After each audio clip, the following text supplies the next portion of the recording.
No era un músico, era un adicto al riesgo. Bruce Dickinson se puso la máscara de la estrella de metal y luego intentó escapar de ella pilotando aviones hacia zonas de guerra. Año 1993. Iron Maiden no era una banda, era una religión. Y Bruce Dickinson, su inigualable frontman, el Air Raid Siren, era su voz más poderosa. Pero para un hombre obsesionado con la libertad y el control, la perfección de Maiden se había convertido en una prisión. El setlist, las luces, el monstruo Eddie, todo era predeciblemente épico. Y para Dickinson, la predecibilidad era una forma lenta de morir. Mientras el mundo del rock se hundía en la melancolía del grunge, Bruce tomó una decisión que se sintió como una traición. Abandonó el trono. El anuncio de su partida fue un shock que casi destruye la maquinaria de Iron Maiden. Dejar una de las bandas más grandes del planeta en su cima no fue un acto de jubilación. Fue un acto de guerra contra su propia fama. Dickinson se negó a ser un prisionero de su propia leyenda. Rompió el contrato. Se deshizo del glamour y se lanzó a lo desconocido, dejando atrás un legado que millones adoraban, pero que para él se había vuelto una jaula de oro. ¿Por qué alguien haría algo así? Porque la comodidad para Bruce era el enemigo. Cuando la mayoría de los rockeros buscan refugio en una mansión o en una espiral de excesos, Bruce Dickinson buscó el peligro tangible. Dejó el rugido del heavy metal por el rugido de un motor de reacción. Se hizo capitán de vuelo en una época donde los pilotos eran necesarios, incluso en zonas calientes. La vida de Dickinson se convirtió en una constante dualidad entre la farsa teatral del escenario y la realidad brutal del cielo. Un día, blandía espadas frente a 50,000 personas. Al día siguiente, volaba aviones comerciales de evacuación, aterrizando en aeropuertos rodeados de turbulencia política y peligro de verdad. Imagínenlo por un momento.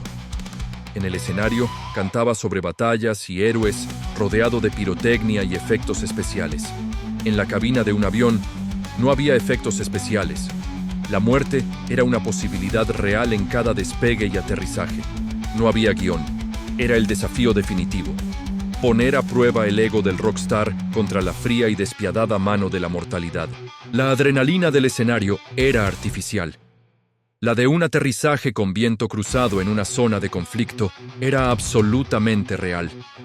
Y él la necesitaba. Pero esto no era una crisis de mediana edad. Era una necesidad insaciable de ser más que un cantante. Bruce se convirtió en un polímata, piloto, esgrimista de nivel olímpico, empresario de aviación, locutor de radio, escritor. Su provocación se volvió existencial.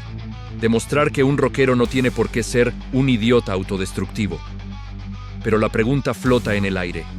¿Era ese incesante coqueteo con el peligro una forma de autodestrucción controlada? ¿Necesitaba ese riesgo constante para replicar la adrenalina que sentía en un estadio? El hombre que cantaba himnos de guerra se estaba poniendo a sí mismo en medio de ellas, buscando el límite entre la vida y el caos. Mientras sus excompañeros seguían un camino seguro, él volaba hacia la incertidumbre. Era su forma de sentirse vivo, de probarse a sí mismo que no era solo la voz de Eddie, sino un hombre capaz de dominar las máquinas y las circunstancias más extremas. Y justo cuando parecía que había conquistado todos los frentes, el hombre que había sobrevivido al metal y a las zonas de conflicto fue atacado por un enemigo invisible y silencioso. En 2015 llegó el diagnóstico: cáncer de lengua en etapa avanzada. El destino fue cruel y perversamente irónico. La enfermedad apuntó directamente a su herramienta más preciada, su motor vocal, su identidad. El drama de su vida pasó de ser público y estruendoso a ser una batalla íntima, física, donde la vida se jugaba en silenciosas sesiones de quimioterapia y radiación. La voz que había gritado por la libertad ahora luchaba por poder decir una palabra. El miedo no era caer desde el cielo, sino el silencio eterno. Pero su mentalidad de piloto de guerra no lo abandonó. Enfrentó el cáncer con la misma disciplina militar que Iron Maiden le había enseñado, con la misma determinación que usaba para aterrizar un avión en condiciones adversas. fue una guerra personal, lejos de los focos, donde el único enemigo era su propio cuerpo. Y entonces sucedió lo impensable. Bruce Dickinson regresó. Regresó al escenario. Regresó a Maiden.